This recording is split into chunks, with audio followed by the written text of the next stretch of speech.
questions that are being asked, I'd like to mostly address, so this is my preference, is questions that affect how you walk. Questions about living this out.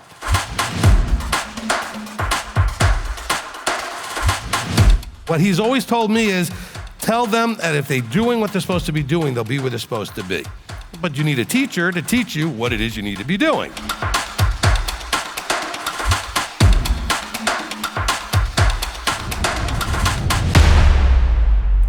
Let's go ahead now to zone one.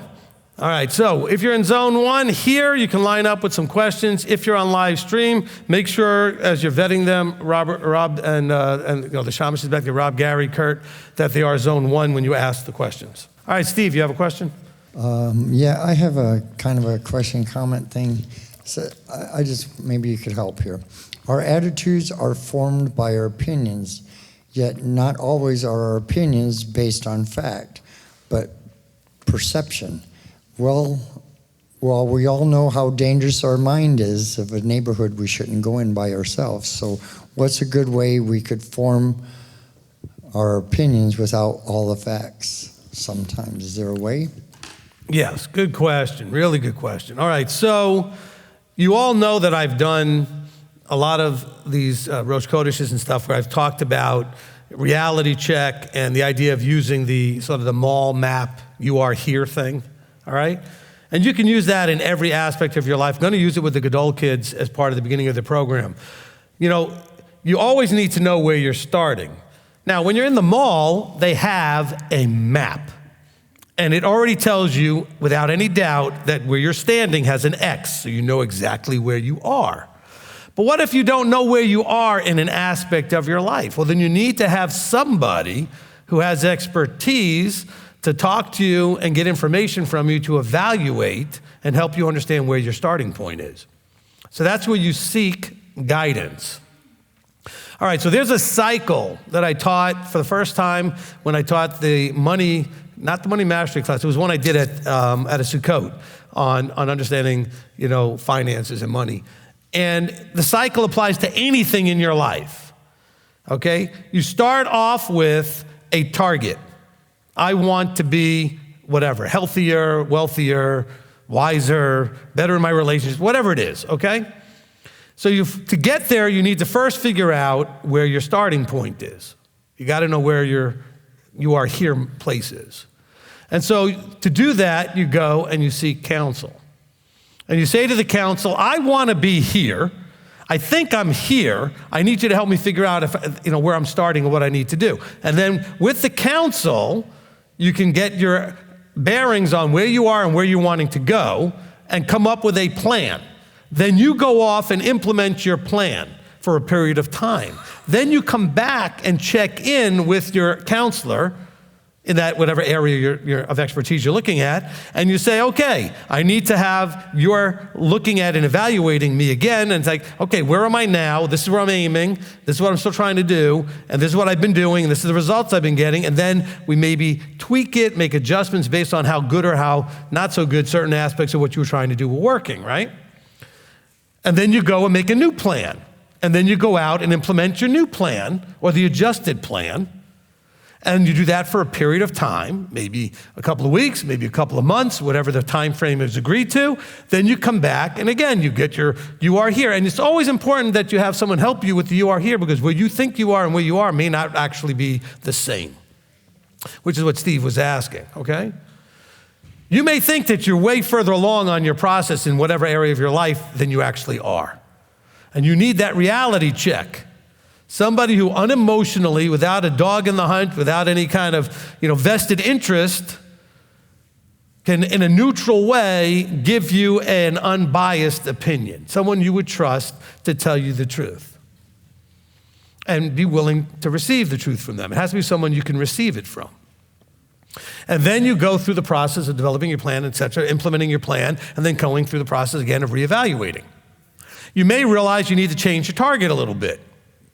Maybe you didn't put the target far enough out. Maybe it wasn't close enough in. Maybe there needed to be some smaller targets in between. Maybe you didn't pick a big enough target. Boy, you hit that target so easy it was nothing. And so that's where the expert helps. A good question, Steve. Okay, Shira. Thank you, Rabbi. I just love your exhortations on Rosh Kodashim. Yeah, if anybody really wants, go back to any of the Rosh Kodesh services. They're so awesome. I give you so much that people pay lots of money for from professional guys out there that are speakers and stuff, of the stuff to get your head right, your life right, and everything else. And I'm not saying that in any bragging way. I'm telling you that I'm giving you stuff on that level every month that is invaluable if you would take it and you would use it, okay? Because that's the other huge love in my life is Torah and personal development. And when I can get you on a Rosh Kodesh and combine the two, it's just awesome, okay? All right, Shira. Praise Ava. I'm getting it, and I'm learning to really search scriptures and take the personal development and take it as deep as I can in the scriptures. And so recently, I've been doing a lot of research on things that seem to be references to our transformation, the first resurrection. And what I'm leading to is this whole concept of Zion. It comes up over and over in David and many other parts of scriptures, and we're singing Arise, Shine, the glory of Yahweh is seen upon thee, is said of Zion. And I was meditating on this, and I just would love your comments and confirmation, because it just came over me in prayer. Zion would be the kingdom authority manifested on the earth.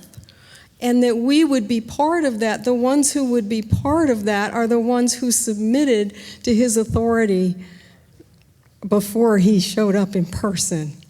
And so I wonder if I'm on the right track, that Zion really embraces or even is founded on the whole concept of his manifested kingdom authority, that we can begin now by honoring the authorities who he's put in place. But the end of the whole thing would be this glorious manifestation of his authority structure. Okay, so I have not studied that particular thing out, but everything you said resonates as correct. Okay, so I'm going to go ahead. I wrote that down as something to go ahead and do a little bit of my own study on and search on. And so it's compelling. And it seems like I would want to say I agree. I just have to go look at it to be sure. But it certainly sounds like it would be something I would agree with. Okay? Conceptually, whether that's Zion is the word that's connected to all that, what she said was 100% right. It's our ability to understand that it's all about us coming into congruence and alignment with the above, the structure, and the authority that ultimately is what the kingdom is all about. And so that part is absolutely correct. Just whether or not that's what the word Zion is being used for, I'd have to go look. All right, Janet. Thank you, Rabbi. I have a question, but also I wanted to see if it relates to a passage in the scripture. It has to do with what you were teaching us earlier about how we need to change the strategy. If we have a target, and then we need to find somebody who has done it successfully and get the same results. We follow kind of that same strategy. But my question is, if that's related to in personal development, there's always people who talk about the seed, and the seed produces according to its kind. You know, I'm thinking about Genesis and how it starts there, right? With that one, I think it's verse 11. I think it's when it says that let the earth bring forth grass, the plant that yields seed, and the fruit tree that yields fruit according to its kind. And so, but it's talking about the beginning, right? When everything started, when he created. But I don't know if it's applicable to other things, like, you know, the good thoughts for bringing forth. Yes, absolutely. Absolutely. Look, whatever the thing is, the thing could be a thought. It's a mindset. It could be an action, okay? What you do, and thoughts are things you do also. You think. It's an activity. It produces. Okay, so you have negative thoughts, you're going to bear negative fruit. You have negative actions, you're going to bear negative fruit. You have positive thoughts, positive fruit, positive action, positive fruit, okay? And so it all goes together. So it's the thing that is, okay, what is a seed? The seed is something when you plant it, out of it comes forth. Out of it comes forth. So out of the abundance of the heart, things come forth. And what goes in the heart? Thoughts, ideas, emotions. And so these are all seeds that will eventually bring forth. Okay, so the metaphor works beautifully, or the analogy works beautifully for that. So think of it as a seed is something that when you plant it, it brings forth. So whatever you put into your system, it will bring forth. Okay? Garbage in, garbage out, as the old computer days goes, right? Okay? So this is the idea also with the people we spend time with. Okay? Whatever you're immersed in is going to bring forth. You hang out with, very positive people, you will tend to bring forth in yourself some more positivity. You hang out with whiny, complaining people, you're going to start being a whiny and complaining person. Okay? It's just one of those deals because it's going to go inside and plant the seed that's going to bring forth. So I like that a lot, Janet. Thank you. Okay, Philip. Shabbat Shalom, Rabbi. Shabbat Shalom.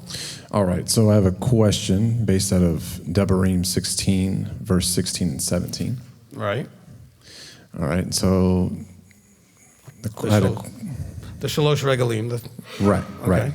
Okay, and so I had a question, and then I had some context for how the question came about, if you need that. But all right. The question is, when it talks about not appearing before the king empty-handed, does that apply to Shabbat or just the feasts?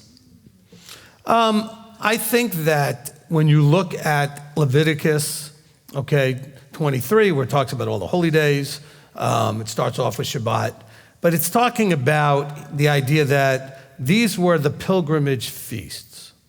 And so it was the 3 times a year, we call them the Shalosh Regalim, that they would come before. Now, generally speaking, that was the only times in the year that they came and brought those things. And so they brought all of that with them and gave that to the priests and to et cetera, those 3 times. They were accumulating it all during that time, which is why they had to go before the priest and make the declaration that they hadn't messed with it in any way or done anything inappropriate with it, because they've had the opportunity, because they held on to it for a while. And so this would likely be all of the offerings connected to all of the things that they brought these 3 times a year. So yes, Shabbat and any of the holy days and any other things would be times that you would go and think about coming with a gift. I don't know that we would use this as definitive because our Jewish brothers do it or not, but again, the Jewish brothers that have been doing this for centuries and centuries won't go before the Father in prayer and ask for something without putting something in the tzedakah box, something in the box. Because they want to say, before I would ask, I want to show a willingness to give. Before thinking I should receive, I should be being generous. Because I'm wanting you to be generous with me, I want to demonstrate that I'm being generous with others first. Okay?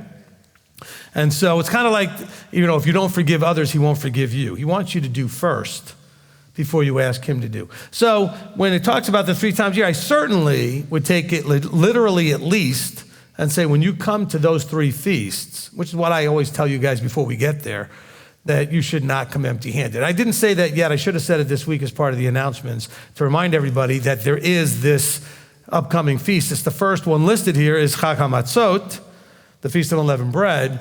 And so you want to make sure you're bringing something. Now, in this case, it's not a required tithe, which they'd also be bringing. This is in addition to the required things. This one says it's a gift that each one with the gift in his hand according to the blessing of Yahweh your Elohim, which he has given you. So when you're in between these feasts, you're supposed to be thinking about all the blessing he's giving you and then making an offering that is in line with the abundance that you've received. Okay? Now, some of you think, well, I haven't received any abundance. Well, actually, maybe you've received a ton of mercy while you've been lazy. So don't blame him for your lack of abundance, but maybe he's been very generous to you in other ways while he's patiently waiting for you to get off your you-know-what and do something.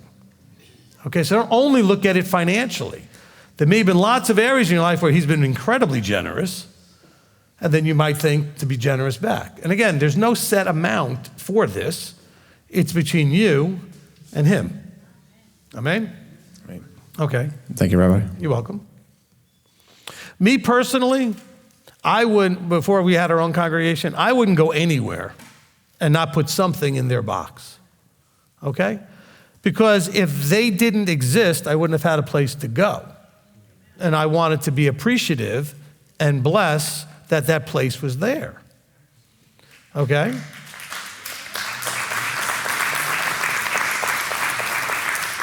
And here's the amazing thing.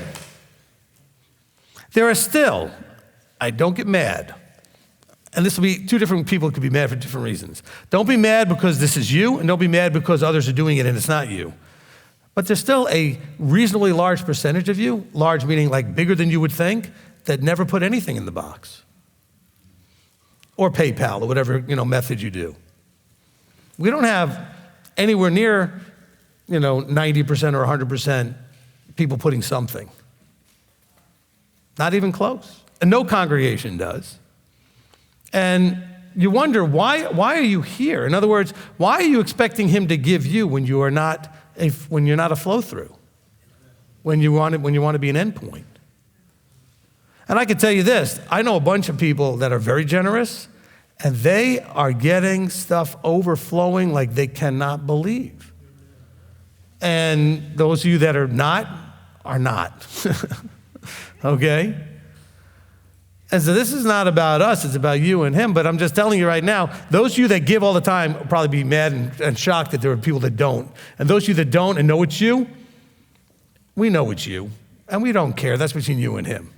I'm disappointed for you, because then you're gonna come and whine about your finances. Because I can promise you, those with, okay, are not the ones not putting anything in the box. It's those without that are not putting money in the box. And it don't have to be a lot. It could be a little.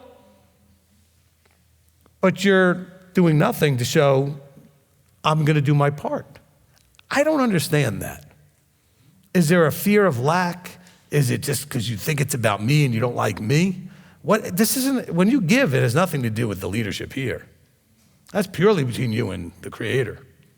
You're giving it to him and saying, Abba, I'm giving, as you asked me to, and I'm also asking that you would help me so I can give more. So I can be more of a blessing and a flow through. But I can have person after person stand up here and give their testimony about how, as they started giving, how their business, their job opportunities, their whatever, just amazing things. Amazing, okay? I mean, I can never forget interacting with Steve over here, the first time when he started doing the tithing, and then he would get on Marco Polo going, this is unbelievable, I'm making more money in a month than I've ever made, and all this stuff. Then he found out about the second tithe, and he started doing that one, and again he was having like, oh my gosh. And then he found out about the third one, and he started doing that, and he was like, oh my gosh. It was just exciting to watch him do it out of faith and then be excited about the results. And he's not the only one. Lots of you have that story. Okay, lots of you. But there's still those of you that think that somehow this isn't any more or any less a command than any of the other things. If you're keeping Shabbat because he commanded it, why aren't you putting anything in the box because he commanded it? We have even the widow's mite story for you. Okay, and she had nothing, literally, but she gave something. And yet, and it's not because we need it. He has enough of you doing this that we have more than enough of what we need to do. This is all about you. Okay, your little whatever is not going to affect the ministry. It's going to affect you with him. It may be profoundly affecting you if you start that ball rolling. And that's not a wealth prosperity gospel, that's just scripture. And I'm not saying that you're going to necessarily only receive financially back. You might not get anything financially back. Maybe you'll get some healing that you needed. Maybe some relationships will fix. Maybe some other thing that you've been struggling with. He's going to bless you how he blesses you. So we're certainly not saying that you put money in the box, you get money back. That can happen, but it may not be what you need. But I still don't get And I've had people say, oh, well, we put all the time, and I know that's a lie. I know what goes in. And I know how much of it doesn't have a name on it, which is almost nothing. Very little of it, so it's not much to be unaccounted for. Almost everything that goes in has an envelope or a check, and we know who it is and what it is. And I don't keep track. I don't want you to think I'm keeping track, but I just know that there's some people I've never seen their name on anything. And so, and by the way, that loose stuff, it doesn't even barely for 100-something people in here, it doesn't even add up to $100 most weeks. So most people, that's not saying, most people are putting their name on something. Okay? So it's not like there's a lot unaccounted for that people are just throwing it in. There's very little. And so none of this is to do anything except encourage you that, as Philip pointed out, this is something he requires in Scripture, and when you don't do it, you're only hurting you. I don't understand how you don't understand. Any time in life that I had not as much as I wanted, my first thought was, I haven't given enough away. So I start giving more away. Of anything I could figure out to give away. I just give away more. When we first started ministry, we used to give away the scriptures, the soft cover scriptures. We put them out on the table every Shabbat. People could take them. I wanted to give away as much as I could give away. And that brought the abundance so we could give away more. And I would tell my wife that sometimes. I said, we got to figure out a way to give away more. She's like, why? I said, because we're not getting enough. And so the only cure to not getting enough is to give away more. It doesn't make any sense, right, to the fleshly. Give away more time, give away more effort, give away more of yourself, give away more. Hey, you know what? There's a great book. It's a really thin book, okay? I think it's got like a yellow cover on it. It's called Try Giving Yourself Away. Okay? I think that's the name of it. It's in my office, if you want to know the name. But it talks about all the ways you can give that cost you nothing.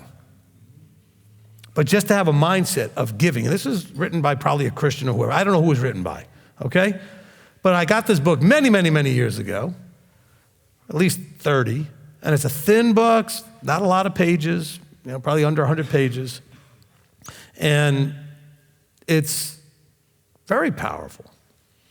Because you can look for all those opportunities to give, and it doesn't necessarily mean money's involved.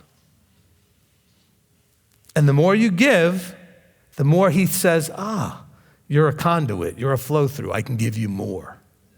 As long as it never becomes about you. As soon as it becomes about you, the faucets shut up. They turn off. As soon as it becomes about you. Does that make sense? Okay? So I want to encourage you, because some of you are thinking, I can't even pay my bills. You can't put $1. A widow's mite, put anything. Put a penny, I don't care. Start the ball rolling. Show and demonstrate that you trust and that you're going to do as you've been instructed. Just do something. I don't know how else and stronger to tell you that. I've been broke. And every time I've been broke, I tried to give more away. That's all I could figure out is the way to unlock opportunities to fix the problem, is to not be focused on me, but to focus on somebody else. All right. Anyway, that was a long-winded answer to that, but I think it was important, okay? And some of you are going to be thinking, he just wants more money. You know what? If you have that attitude, please don't put anything in the box, okay? Abba will give us the money we need from somebody else, okay? I don't want yours. Because that's just a terribly negative way to be looking at this, okay? All right. Michael. Shabbat Shalom, Rabbi. Shabbat Shalom. This past couple of weeks have been challenging, but they've been a blessing. I've been in your office for counseling. You kind of understand what I'm talking about a little bit. And something occurred to me when you were giving us the Rosh Chodesh address.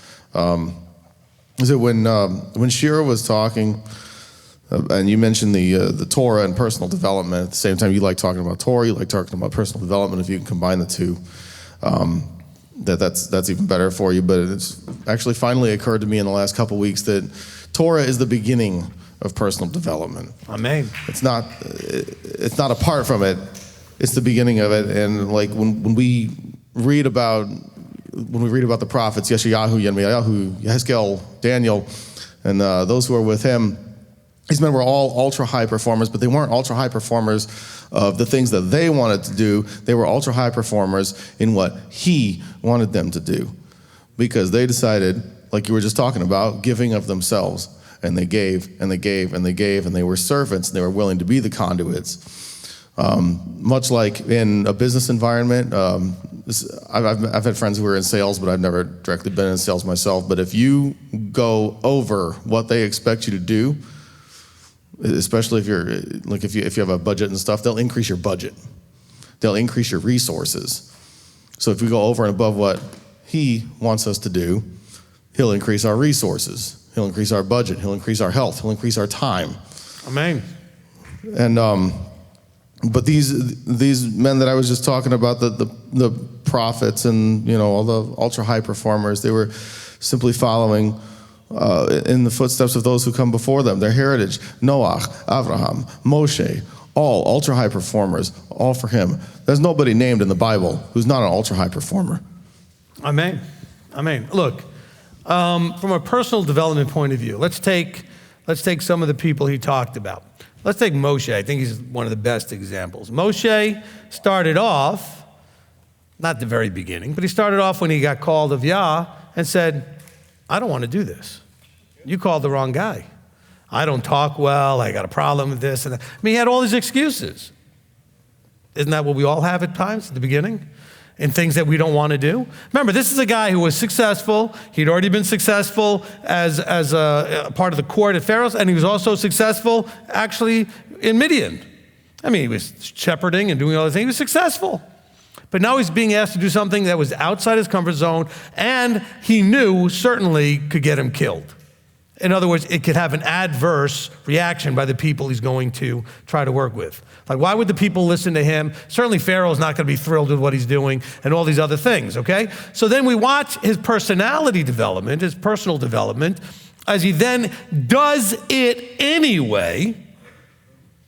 So what's the number one trait that all successful high performers have? The discipline to do what needs to get done even when you don't want to do it. Okay?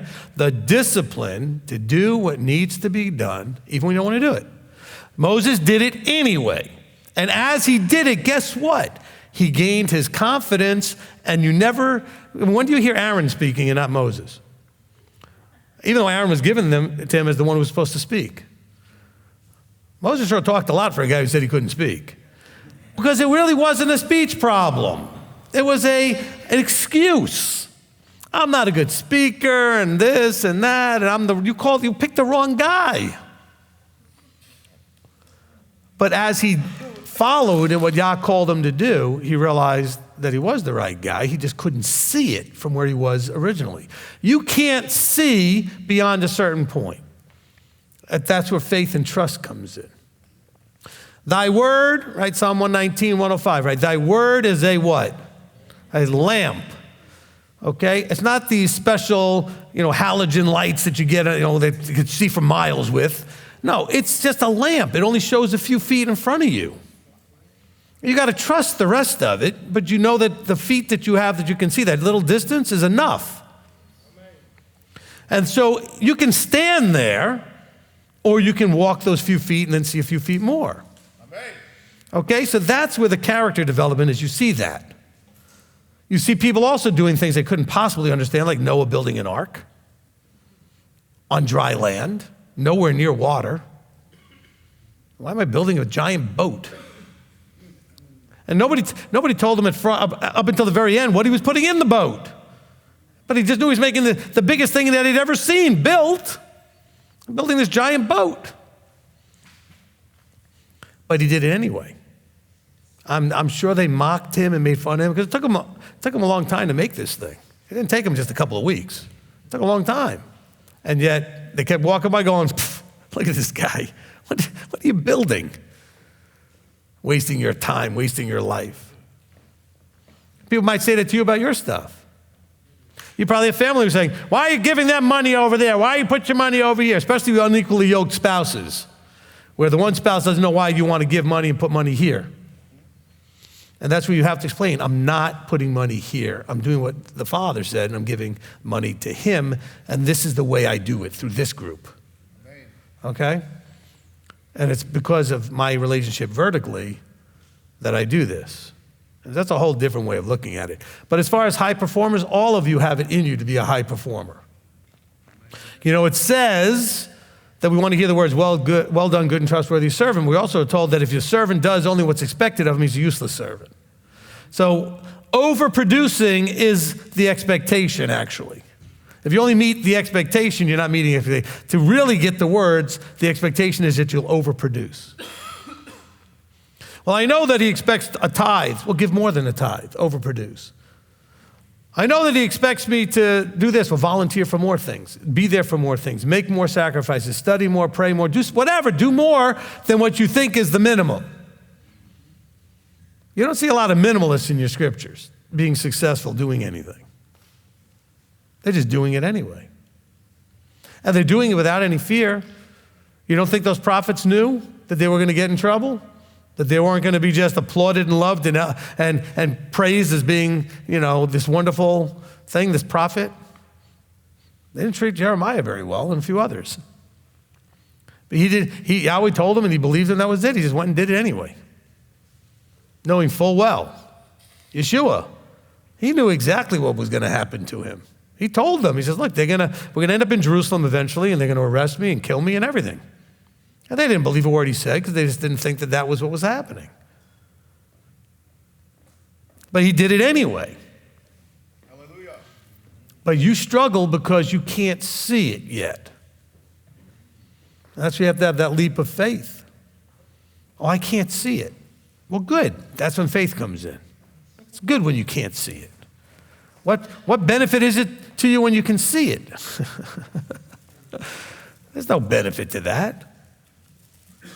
The evidence of things not seen, Hebrews 11:1, right?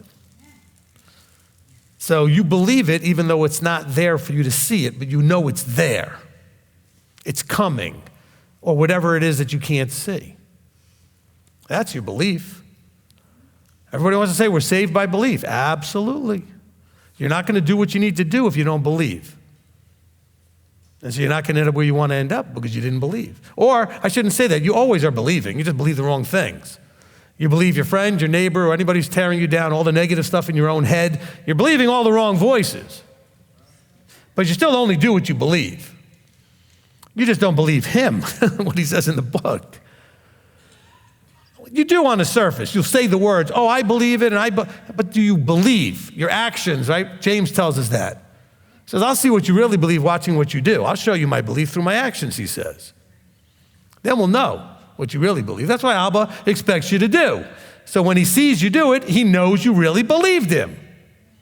So when you're struggling with your finances and you walk up to the box and you take out whatever and put it in there, now, I'm not telling you like Christianity to take everything out of your bank and have your $1,000 seed. I'm just saying put something to get the ball rolling, okay? All right?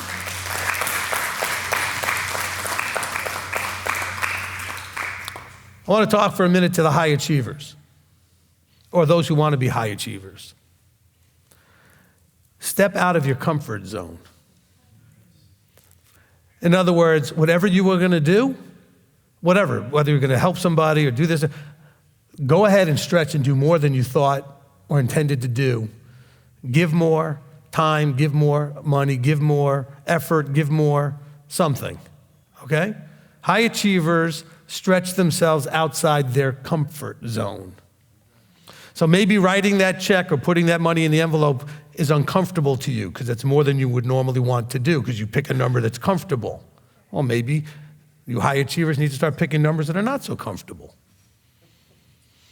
Volunteering to show up. Well, you know, why don't you volunteer? You moved here to be a part of this and then you don't volunteer to show up anything. Friday night, last night, a lot of you were not here. A lot of you were here. Why weren't you here? Well, it's a long week and I just like quiet time. Once a month we get together. Why aren't you here? I'm trying not to look at anybody in particular, so I don't have anybody mad at me. Okay, so I did look at one person in particular. Okay? But you should be here. You have 3 other weeks that you can stay home and have a quiet Shabbat with your spouse or your children or your family, whatever it is. All right? But we're here to practice family in a bigger sense. So you want to be a high achiever? Step out of your comfort zone. Okay? Because if you're comfortable, it's too much flesh because the flesh gets comfortable. Okay? That's too much flesh. It's the above that's uncomfortable to us because we're not living in it most of the time. We're not connected with it enough most of the time.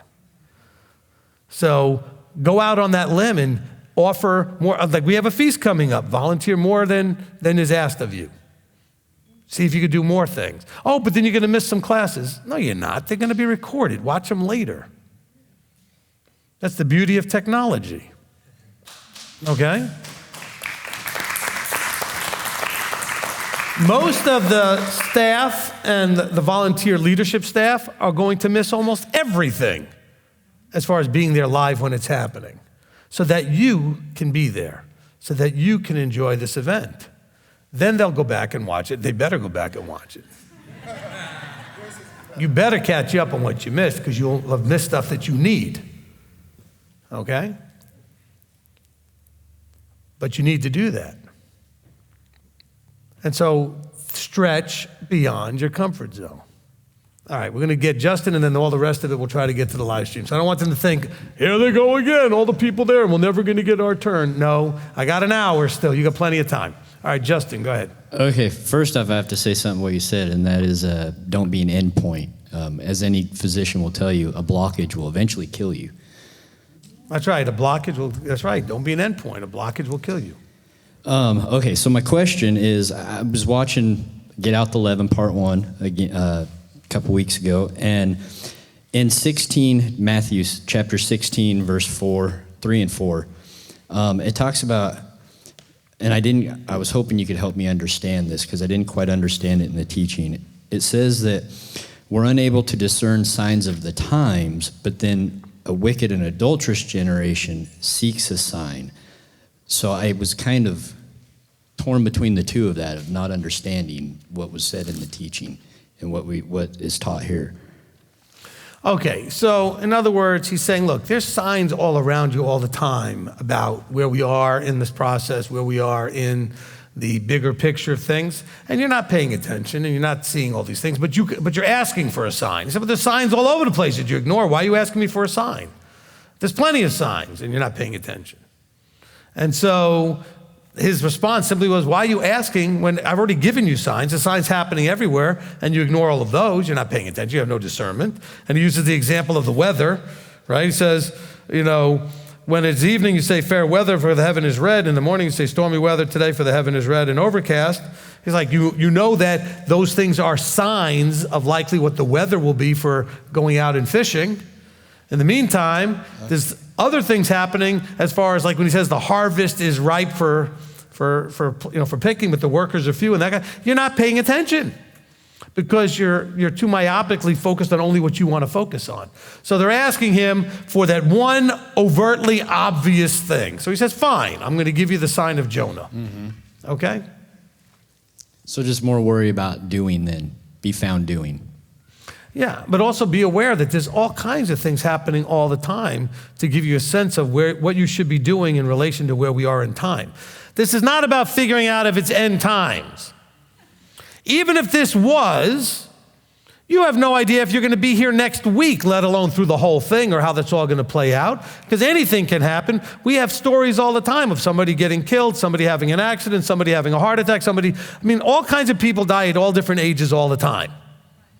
And often, they're not expected. Like we know when people have been sick and this and that, and we're not surprised when they finally do pass.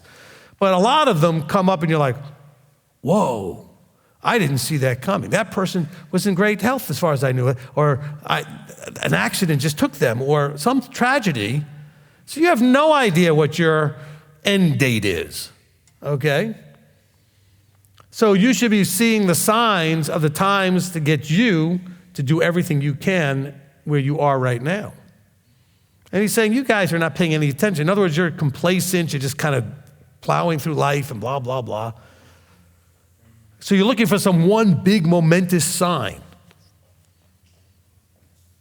And all those left behind people are going to be surprised when that doesn't happen, and then they never got that sign. Because they're all waiting for people to start disappearing. And of course, if they're still here, they're going to think that they're not the ones that disappeared. Of course, in Proverbs it says the righteous ones are left behind and the wrong ones are taken away. So they got it backwards. Anyway, not that they actually get taken away like in the movie Left Behind or whatever. I'm just saying it's funny how Proverbs tells you it's the other way around, right? It's so dumb. All right, live stream. I'm expecting these to be fabulous questions, live stream. I made you wait all this time. All right. No pressure. Here's a good one for you. From Jonathan Schober. Says, is it, quote unquote, improper mixing if we have chickens of different breeds in the same pen, even if they are the same species?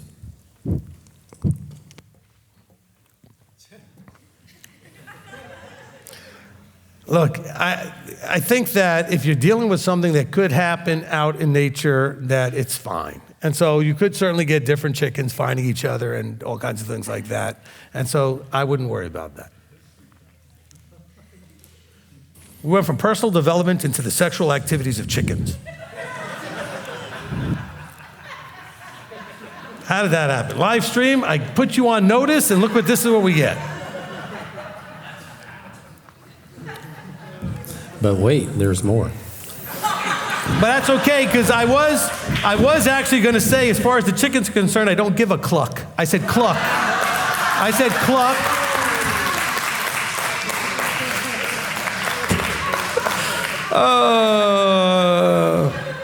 Cluck. I said cluck. Okay. I'm not a chicken. Why would I give a cluck? Okay. Some of you are thinking, this is not your average rabbi, boo-boo. Okay.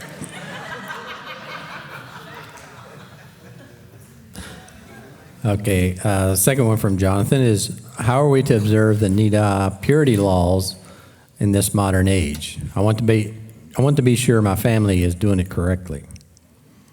Okay, I'm not sure which ones you're talking about specifically, but if you're talking about the laws related to Tameh and Tahor, which is unclean and clean, and the things like the laws of Nida, which is the blood issues and things like that, none of those are required of you today because they are all connected to your being able to or not able to interact with the temple, and there's no temple.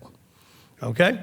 So the things like the ladies not touching something they touch or doing all this stuff because it may be during their monthly cycle, or, if you touched a dead animal, you could still come to, you go and shower, you clean yourself, whatever you do that you would normally clean yourself from touching something you shouldn't touch, and then you come to services or whatever. This is not his presence, contrary to what all the churches may think in their places. His presence isn't literally in here like it was over the mercy seat where you had to have this protocol.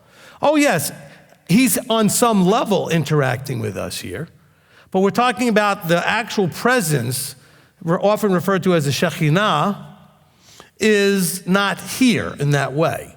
And that presence required the protocols of purity, so to speak, the rituals of the cleansings and the washings, etc., for that interaction in the temple. No temple, no need to be doing those things. So it's not that those laws are done away with, they're just connected to things that don't exist right now, so there's no way to really do it anyway, if that makes sense. Now, do you have the ability to go ahead and do any of these things anyway? Sure. You could choose to observe these laws if you would like to. It's a good thing that, to practice, I suppose, for when they do come back, when we do have another temple and that kind of thing. But if you don't do them, you're not hurting anything because the reason for them is not here. Okay. So you don't have to worry about doing them right. There's no way to do them right at the moment. Okay, from Josie W. says, is there a teaching or any reason why I should avoid jury duty? No. That was an easy one. Look, I mean, jury duty is something that, as render unto Caesar, as a part of your society, they require you to take an opportunity to be a part of your peers in helping to judge, court cases. And certainly, if you are a somewhat good and righteously focused person, you may be a good person to help render good judgment in that kind of a case. Okay?